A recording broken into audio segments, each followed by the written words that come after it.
So for this week, I wanted to talk a little about, well, a lot about self-preservation because of the current climate that we find ourselves in. And coming off to on from the heels of the previous podcast, listening to the tone that was set and, having to deal with people who live in different zip codes and so on. And Itana spoke about it in her song, Wrong Address. So we're very familiar with it in the Caribbean as well. Not I don't think it's as prevalent as it is here. It may not necessarily be zoned and directed that way, but we have some of the same issues. And now we find ourselves in a time where we're learning the Greek alphabet in a way that we didn't plan to. So we're here running down these variants as COVID-19 goes down. And we're forced to think of how we're going to keep ourselves, how we're going to maintain our sanity, and how we're going to progress. So in our current climate, I wanted to talk a little bit about how we address or how we are addressing self-preservation. And if we think about self-preservation, meaning literally what self-preservation is, and it comes from a time when, people were hunters and gatherers. And so you had to make sure that you weren't eaten by something that was larger than you were. So like a bear or a lion or something. And if you think of that self-preservation in a workplace setting or in a family setting, you want to think of what are some of the things that you can do to make sure that you keep yourself in the way that you currently are, one, or two, have an improved sense of self as you go along. So self-preservation could be defined as and this is a bit wordy, but I liked it because I wanted to discuss it, so I took it anyway. It can be defined as the maximization of the probability of survival in a finite horizon model where each period the decision maker must choose a risky prospect from a feasible set of such prospects and become extinct if his accumulated fortune becomes non-positive. And I'll read that again just because it's wordy. The maximization of the probability of survival in a finite horizon model where in each period the decision maker must choose a risky prospect from a feasible set of prospects and becomes extinct if his accumulated fortune becomes non-positive. So that makes me think of Squid Game because they were going through and getting these challenges. And if you haven't seen Squid Game, listeners, I'm sorry, but you'll get it here. So they were going through, and each challenge became more and more serious, and more people lost their lives and so on. And so you had to think of, how am I going to preserve myself to get to the end of this game? And this is a similar thing here in life, because at the end of the day, some of us ended up discussing the fact that Squid Game was really about life. It was. And in many cases, you may not have been in a similar situation where you were, like millions of dollars in debt or whatever. But if you are in a situation where you're going to work to survive, then you might be in Squid Game. If you are in a situation where your very next decision determines what your outcome is going to be tonight, You're not living it. tomorrow You're or 10 living the years from Squid now, Game. you live in the Squid Game. And the reality So of the show was most of us are living in the Squid Game. right. And it's something that, we ought to think about, what are some of the things that we can do to help preserve ourselves. And I wanted to just mention that from a sociological perspective, Hobbes, who's a sociological thinker, was a sociological thinker, suggested that the primary bond that holds society together is the promise of security. So we think like there's strength in numbers. We say that there are things that we say that we've got from years gone by. We keep saying those things, and we've internalized them. And we like to say on this show that, we need to unlearn some things. And, we go back to things and we hold on to them, and we really have to ponder about those. So he says that once we hold on to this promise of security, if it's broken, the individual is thrust into a state of nature that is mitigated by the establishment of a common power. So it's only when we now identify either A, we are all stronger than everyone that we're fighting against, and we hold that. So we see things like the Black Lives Matter movement and those kinds of things coming up. That's really a form of self-preservation, because we look to people who are of like mind and who are going to help us along in this struggle we find ourselves in. And there's a social function to self-preservation, and we want to think about it in terms of emotions, and that self-conscious emotions, in particular, things like shame-related emotions, are experienced when the fundamental goal of maintaining a positive social self is threatened. So if you find yourself in a situation where your back is against the wall, or if you think that your existence is threatened or something like that, and you feel a sense of shame, or your existence is threatened, like I said, then you would end up thinking, well, how do I hold on to what little I have left? Because if your existence is threatened, it means you feel that, you're at the end of the rope. So what do you do in situations like that? And so it's important for us to understand what are some of the things that we can do to preserve ourselves. And well-being and self-care are some of the things that we think of when we think of self-preservation.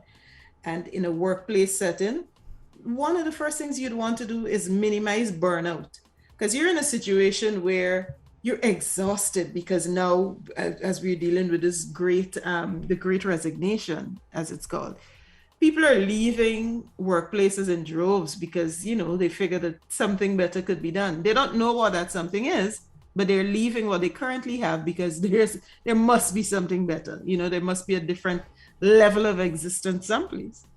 And that is putting a strain on people who are left to pick up the slack when people are gone. And so you are emotionally burnt out, you're physically burnt out because now you're doing your job, plus the job that was left behind from people who've quit. And you may not necessarily be given the coping tools at work to deal with this. So what do you do? You also want to think of, if you work in a hospital right now, that is probably one of the toughest places to be, because you are seeing people dying all around you, and you still have to go home. You still have to be a whole person, like I like to say. You have to show up as your whole self in all of your other capacities. So you have to show up as a mother, you have to show up in whatever your role is at the hospital, you have to be a friend, and people are relying on you. So now you could end up with what is called compassion fatigue, because you are now expected to just be compassionate in every facet of your life. But, there's only so much compassion that one person could give. And then, of course, you could be traumatized. And how do you deal with stuff like that? So against that heavy backdrop, that's the kind of thing very heavy backdrop. Yes. And backdrop is a 40-foot container backdrop. It's very, very heavy. but it's necessary, because it's the reality that we find ourselves in. And in each of those situations, if we are dealing with emotions, those are all emotional situations. And those are all situations that you're expected to have soft skills to deal with. And often you're not given those soft skills. Yes, Colette, I see you raising your hand. Oh, you're muted. Sorry about that. I think that a lot of people don't recognize burnout. Right. 2, they don't know what to do about it. Mm-hmm. 3, they don't want to admit that they need help. Right. Yeah, they don't want to admit. Mm-hmm. 4, they don't want to be told about it. Mm-hmm. And 5, they figure, oh, it'll go away. I'll get better. Oh, it's nothing. It's nothing. Right. I'll have a glass of wine. It's okay. I'll be better tomorrow. I'm just going through something now. They pissed me off at work. I'm just going through something. And I'm speaking specifically of my daughter. She worked for a radio network, and I told her probably 3 years ago, you need to be careful, because I see that you are going to be overwhelmed. You already are, and you're going to experience severe burnout. And she did. And to the point where it was a bad scene. She went in and told him, I quit, because it began to really work on her and sizzle, not just burn out, but sizzle and flame, and just it became very unpleasant. Mm-hmm. And she had to eventually quit. November 1st was the day, her final day there. Mm-hmm. And she didn't want to admit it. She didn't want to admit it. She says, "Oh, I'll be fine. It'll go away. This and that and this and that." But her temper was short. She had no patience. Everything was a problem. It just everything. And I said, And it probably is good that you recognized it, because Yes. in her head she was probably just doing her job and functioning in the best way that Yes. she knew how, Yes. because Yes. you grow so accustomed to being this puppet. So you perform in one place, the way you should, you Yes. perform someplace else, and you're Absolutely. trying now to keep all the balls in the air.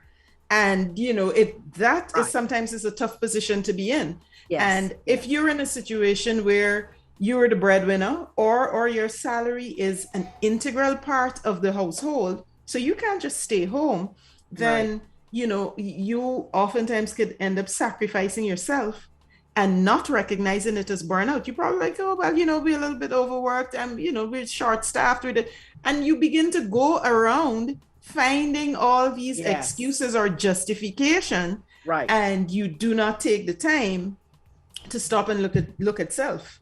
Yes. So what we've done, we've curated a list of 10 things that because we love lists. So we have 10 things that you can do, to ensure self-preservation.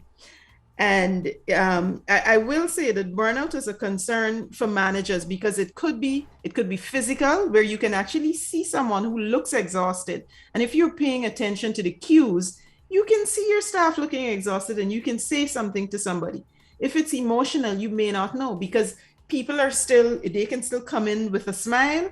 They can still, and now if you're wearing a mask, you're only seeing half of their face, so you don't know. You may not be able to read everything in their eyes, but it really is a genuine concern for managers. You want to look at the workload, the hours. Those things can help someone determine whether or not they are dealing with burnout. The environment, if you still have daily, like now, things should have changed a little bit in your work environment. And I'm saying a little bit. Things should have changed a little in the work environment, where if you had targets, let's say hard targets that you had to meet, and you would put them up on a whiteboard every day, or let's say every Monday, and people go in, they see what their targets are, and then they move on from there. The situation that we're in now, there should be a little bit of a change, where perhaps instead of putting up the numbers, you put up maybe a smiley face, where you ask people to check in, and put a sliding scale. So from 1 to 10, how are you feeling this week? That sort of thing. So you humanize it, and it's not just a numbers game. Those things could be helpful. And then you want to find out how those things, how something like burnout translates from someone's work life to their home life to their social life. Because like I said, if you are being pulled in all these different directions, then something is going to give. So how do you preserve yourself so that you can function optimally in every single situation that you're expected to be in? So we've divided them into 4 different sections. So the first one is work. So under work, we have 2. And the first one is that you need to set boundaries. So for instance, if you are a woman in the workplace, then you need to define for yourself, your co-workers, your manager, and the organization who you are. So you could be a working mother, or you could be a mother who works, and those things are different. So you want to define who you are so everyone around you understands. In your case, Darren, you're a working father. So people understand that, you have duties outside of the workplace that you have to get to. And it's okay to say those things in the beginning, or whenever they need to be said. It may not be in the beginning, because things may come up after you have the post. Or life circumstances may change, and you have, different roles as children grow older, as parents age. There are different things that people are expected to be, because someone could move from being just a supervisor in a situation to being a caregiver at home to an aging parent, as well as being in a supervisory position at work. And so you need to say something, because now you can't stay after 7 to get stuff done, because now it's dinner time at home and you're responsible for preparing the meals, etc. So we ought to be able to set those boundaries and let people understand where we are. I'll let you weigh in here. Yes. And I can use myself as an example. In the scenarios that you've painted, is different in a different setting, a different work setting. In the case of retail, some of the things you've said might work definitely, but with respect to like what I do, where as a creative, everything changes. The conversation changes as a creative.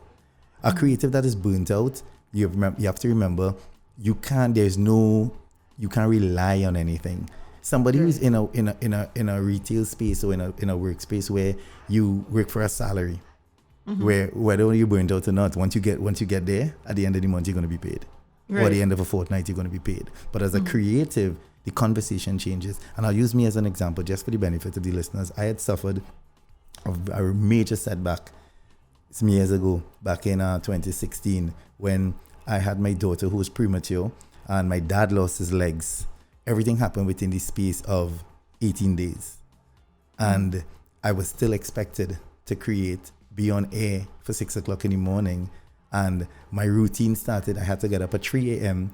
to make sure that I can go and get milk from her. Her mom had to pump milk, after then deliver it to emergency room, then leave from there and go take care of my dad, because he didn't want anybody to touch him.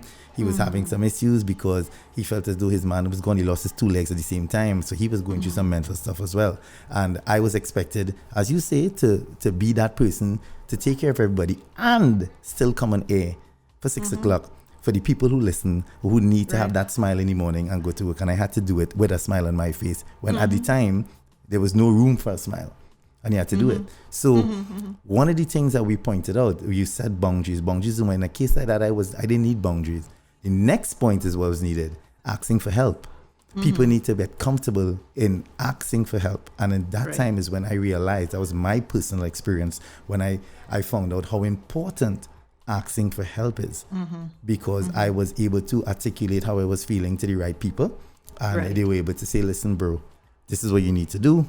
How about doing this? So asking for help is very important. Setting boundaries in how you explain it and how you describe it is perfect, especially for a woman and to a man, because women, more importantly though, have to really tell themselves who they are. Either you're a working mother, as you said, or you're a mother who's working.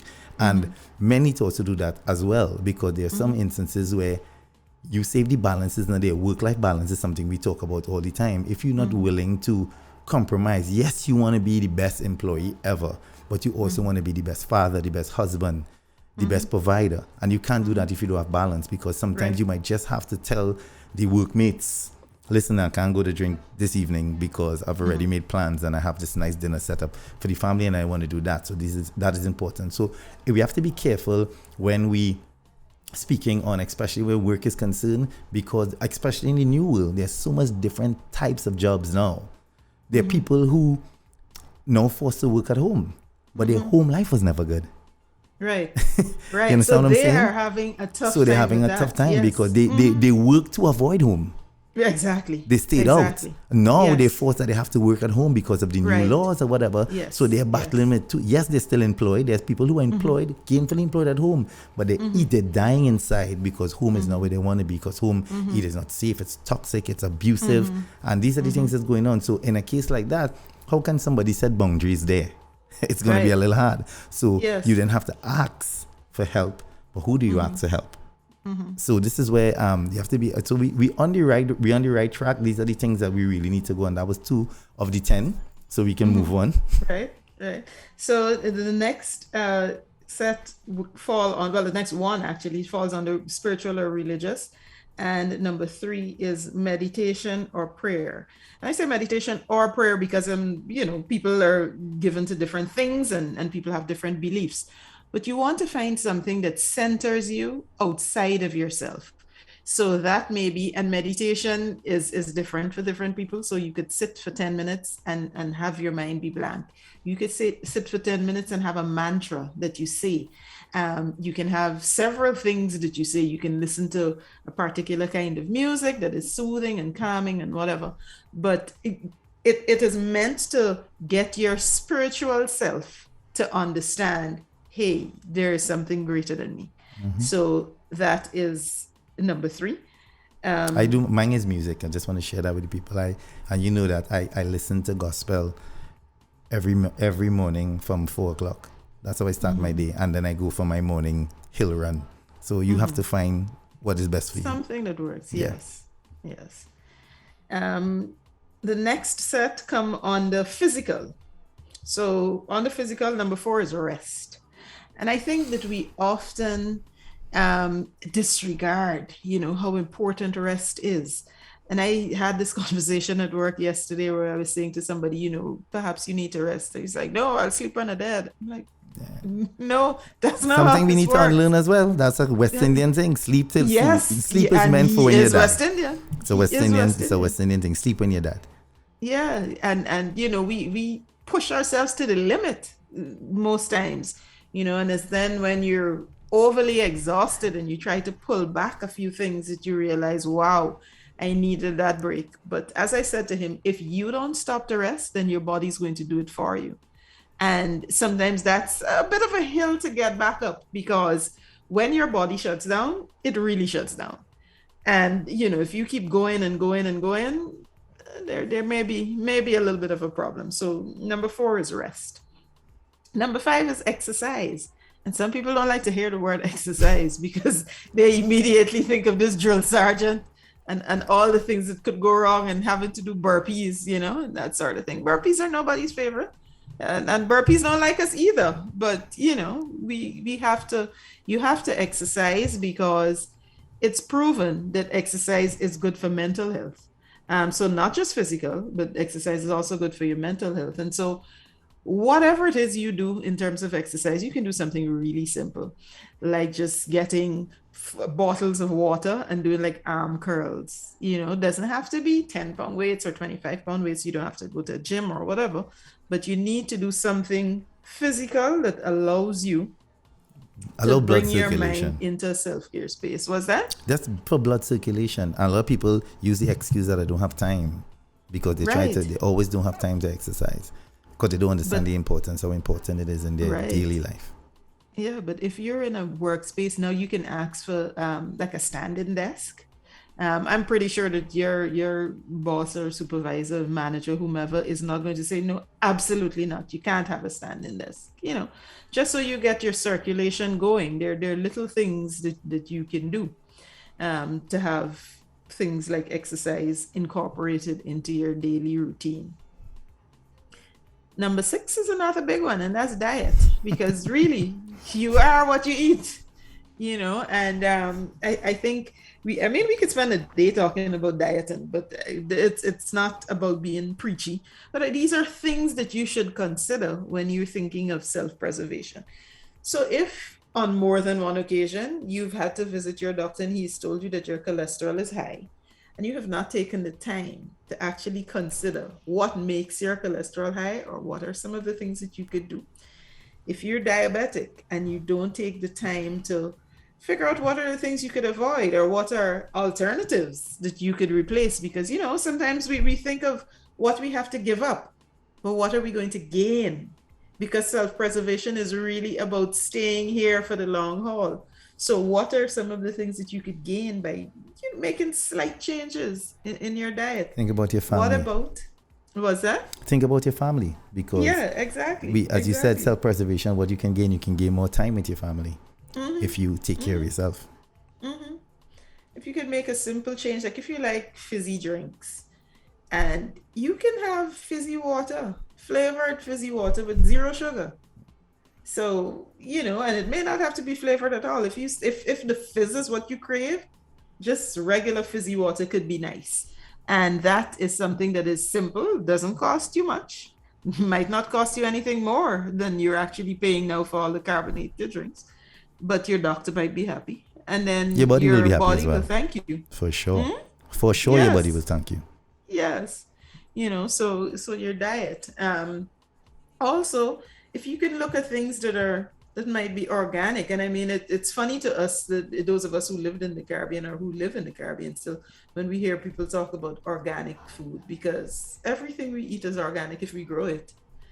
So you might want to look into having a little kitchen garden. So whether it is you grow your seasonings, those Little things like tomatoes, basil yeah, and yeah. thyme and that kind of thing. You can grow stuff like that, and that's organic. So you start with one little thing, you add that to your diet.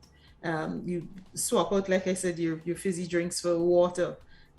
You may want to have one less spoon of sugar in coffee, whatever. But just pay attention to it. If you just continue and it's mindless, that's where the problem is. But if you focused on it, and you're concerned about what you put into your body and the effects that it could have, then I think you'd be on the right track. It's like a coach once a trainer once. I had a conversation with him one time, and he told me this, and I'll never forget it. He said he never encourages people to diet, and I said, why? He said, listen. He said, if you start a routine, one that you enjoy, and you start enjoying it more and more, you understand? He said, good eating is going to be a byproduct of how you feel. You catch it? He said, if you, because when you realize, listen, yesterday I ran 3 miles, today I could only run 1. What did I eat last night?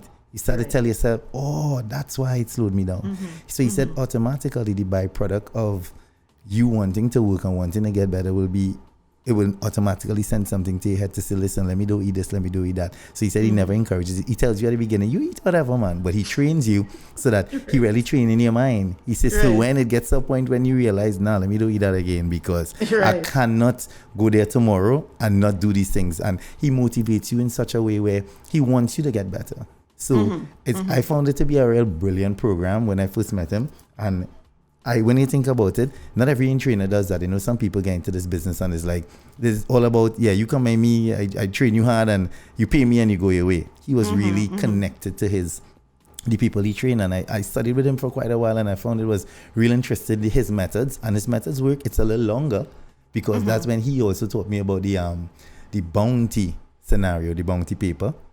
He said, when you buy a roll of bounty paper, for the first week, if you pull off 1, 2, every day you pull off 1. He said, when you come back, you buy it Sunday. He said, the following Sunday, it looks the same. It looks like you didn't use it at all. He said, but you use that same bounty for 30 days, it's going to come down to nothing.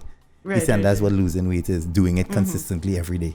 And I found that analogy was to be so amazing. So I always tell people, when you want to do it and you make up your mind that that's what you want to do, the byproduct will always be nice. And I said it's the same thing with work and success. If you're an artist and you're really passionate about your art and you continue doing it every day, the byproduct is going to be, you're going to be successful. The money is going to come, because the greater you art, the more people will want it. The more people want it, is the more you can charge.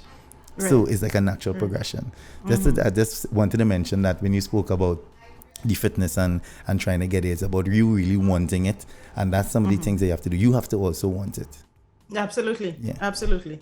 Yeah, and that's why it's sometimes you need to want self-preservation. After it's pointed out to you, then you need to say, oh, maybe there are a couple of things that I could change here. Maybe there are things that I could do differently. Then a next set, those are psychological things that you could do for self-preservation. And the first one, which is number 7, is support circles. Have support circles. Support circles are important in every facet of your life because, one, they help you to be accountable. So if you have an accountability partner, life becomes so much easier. If you're only responsible for what you do, and it really doesn't matter, you don't have to tell anybody anything, you answer to no one and that sort of thing, then whether you do it or not, it's not going to make a difference. But like in the scenario where you want to lose weight, if you have a coach or if you have someone with whom you're training and they tell you, okay, I'm going to pick you up at 6 every morning or whatever, and you are not ready, or today you don't feel like going, just having someone on that journey with you makes it so much easier. To motivate you. And it motivates you. And when you start to get your successes, you have someone to share them with. And in life in general, even if you have whatever goal you're trying to accomplish, if you say that to someone and someone can come back and say, but how's that going? Then you're like, oh no, I fell off, but I'm so happy that you asked me, because now that I know somebody cares, I can get up and start working on it again. How often has that happened in your life, where you're working on something, but it's a small thing, or you might think it's a small thing and you might have mentioned it to somebody. And they ask you out of the blue, and it comes most times at a time when you were thinking, maybe I shouldn't do this anymore. So just having an accountability partner is a big deal. It's a big deal. And your support circles may look different depending on what you're trying to accomplish, depending on what your job is, depending on where you are in life. So your support circle may be a church group where you have Bible study or men's meeting or whatever. It may be that you have a counselor that you go to once a week, once a fortnight. Could be a whatever. barber. What's that? Could be a barber, your hairdresser. Those people hold counsel. Right, exactly. So someone with whom you can share stuff, but you find it to be a sense of support. That is incredibly important. Number 8, one of our favorites is journaling. I mean, we talk about journaling like somebody pays us to journal. Yeah. If somebody was, we would be rich. Because I always tell people it is the best way to resolve conflict. Get your stuff down. Yeah. Yeah. I think journaling is the best way. You have to be able to discuss what you're feeling, and you may not want to discuss it with someone. So write your own thoughts down, go back and read those thoughts. And you could find that 1, it wasn't that serious, or 2, if you read it years from now, you're like, wow, I'm so happy I wrote that down. And I mean, it happens a lot to me because there are times I write everything down. When I go to journal, I journal 11:30 at night.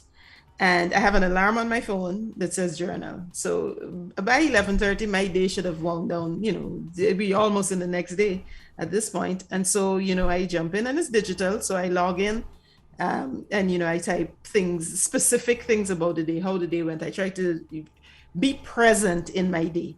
So I can remember at 11:30 at night what I had for breakfast, if I had breakfast at all, because sometimes I run without breakfast.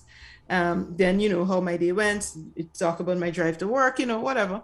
Who are the people I encountered during the day, when I spoke to my mom, what she said, when I spoke to my dad, what he said, whatever, if I spoke to friends. And if anything significant happens, I make sure, anything outside of the ordinary, I make sure to give that some prominence in there. And the lucky thing for me is that I can do a search. So like, let's say, a Google search or whatever, that it's in depth. So I can jump in and I can search Intentional Talk Radio. And then it will pull up all the times that I journal about Intentional Talk Radio. So if I'm looking for something, it really is a diary, indeed, in the true sense of the word. But that journaling feature is not to be discounted or discredited. It is so important. So important. And I started doing it as a way to better communicate, because I was having issues in articulating how I felt with certain situations, and I found it very helpful, especially in a case when you're angry.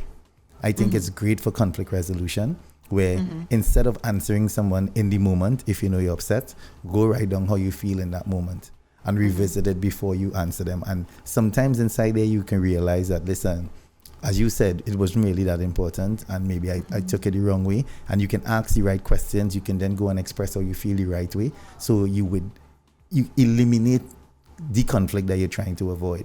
Because for many, especially men, it's something that I'm proud that I say it now so calmly. And people think I'm a general at it, but I'm not. I'm still learning every day, trying to be better every day. Listening actively.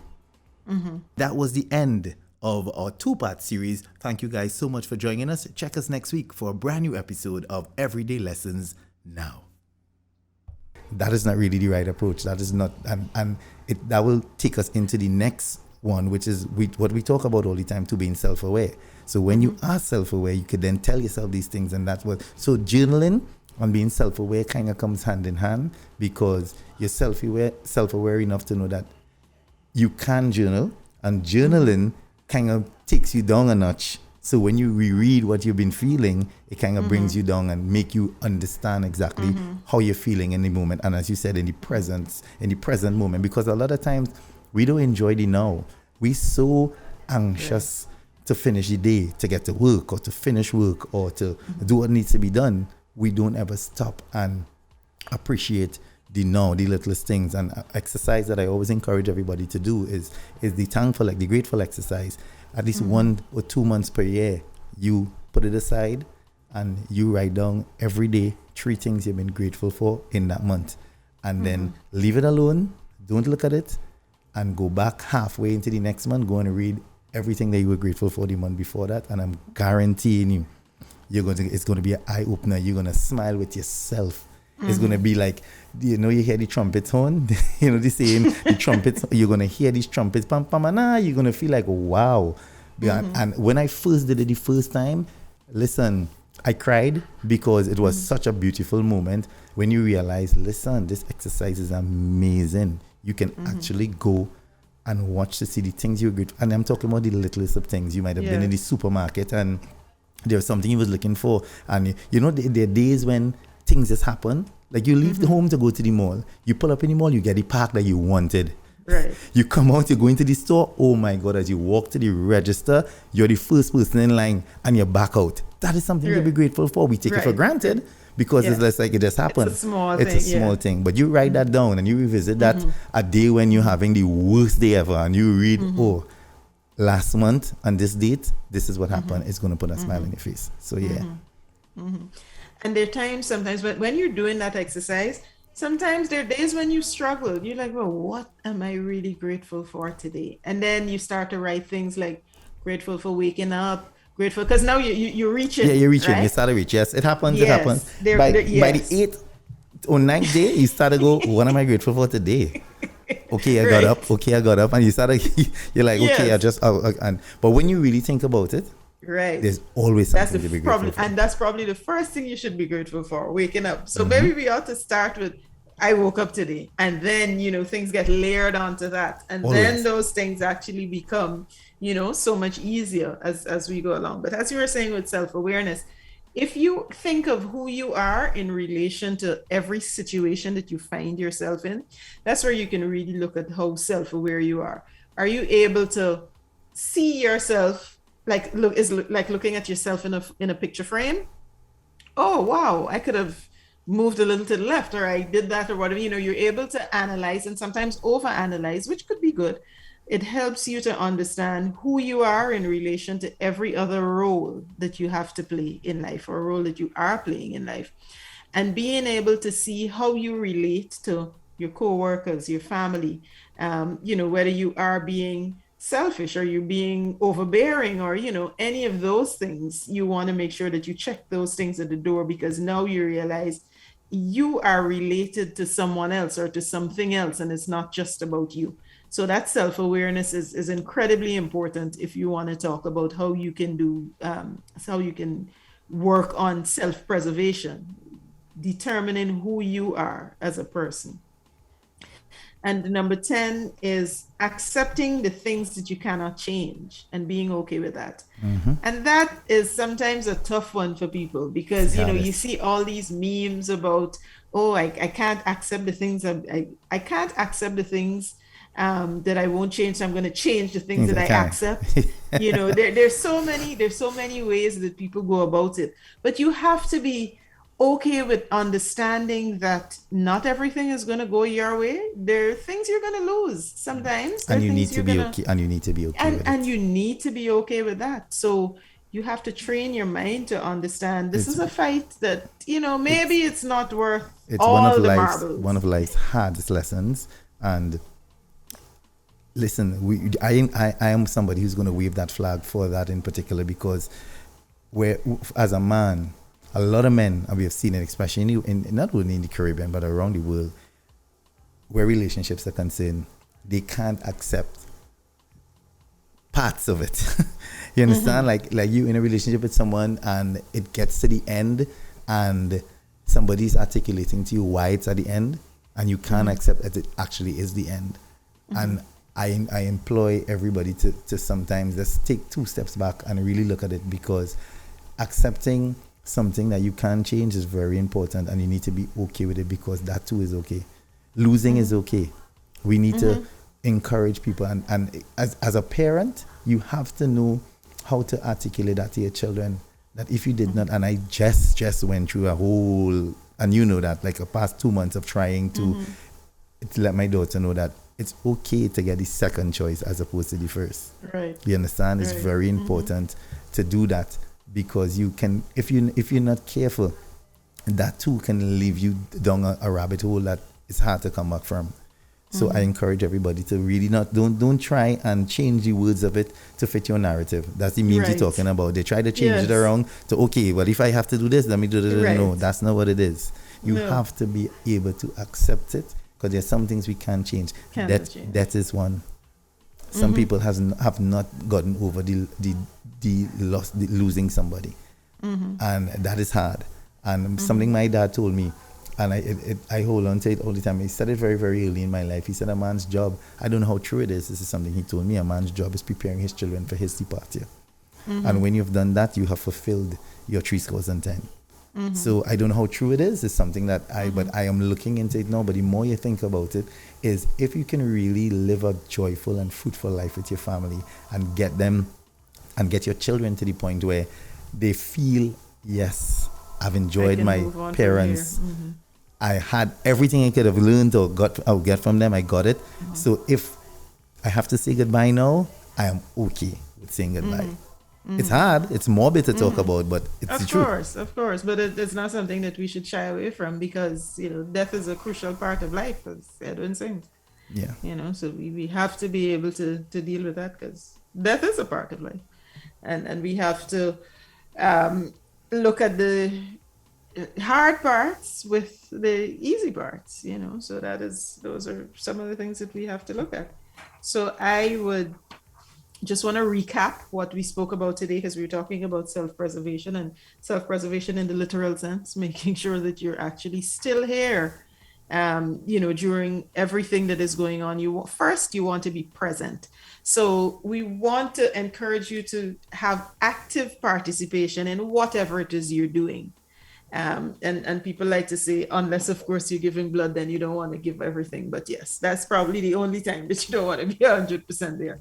But for everything else, be present, be 100% present. Recognize when something could be burnout. Burnout could happen at work, it could happen at home, it could happen in your friend circle, it could happen in your social setting, it could happen at any point. You need to know what your limits are, set those boundaries, and ask for support. That's if you're dealing with work. In the spiritual and religious sense, we're suggesting meditation and prayer. Number 4 on the physical was rest. Number 5, exercise. Number 6, diet. And on the psychological, number 7 was support circles. Number 8, journaling. Number 9, self-awareness. And number 10, accepting the things that we cannot change and being okay with those things. And I just want to go back to one quickly with the journaling one. One of the stories that I gave in the book that we have out now, Everyday Lessons in Emotional Intelligence, one of the stories I gave from 2002, I actually went back to my journal to read it before I put it in the book. And I was happy that I had, because there were details that I didn't remember everything.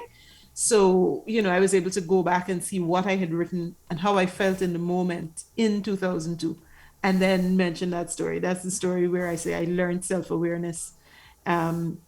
One of my friends, my best friend, died, and I was going to his memorial in Guyana, and his brother met me on a plane, and he said there was something where he said that is not about who gets the story. It's not about the truth. It's about who gets the story out first. Yeah. So, that I actually got from there. So, any last words as we wrap up, or any closing words? I would say. Oh, for me, let me start by saying, want to thank everybody for tuning in. For those of you out there, and feel free to send us your feedback. It's welcome, because that's what we're here for, the feedback. Exactly. The book is out and you can feel free. It's available on all platforms. It's everyday lessons now in everyday lessons in emotional intelligence, a Caribbean perspective. And thus far, this journey has been quite amazing. We have done so much in such a short space of time. And we are here, and we are not going on a hiatus. We are going to be back next week. We are not part of the hiatus club just yet. So we are here next week.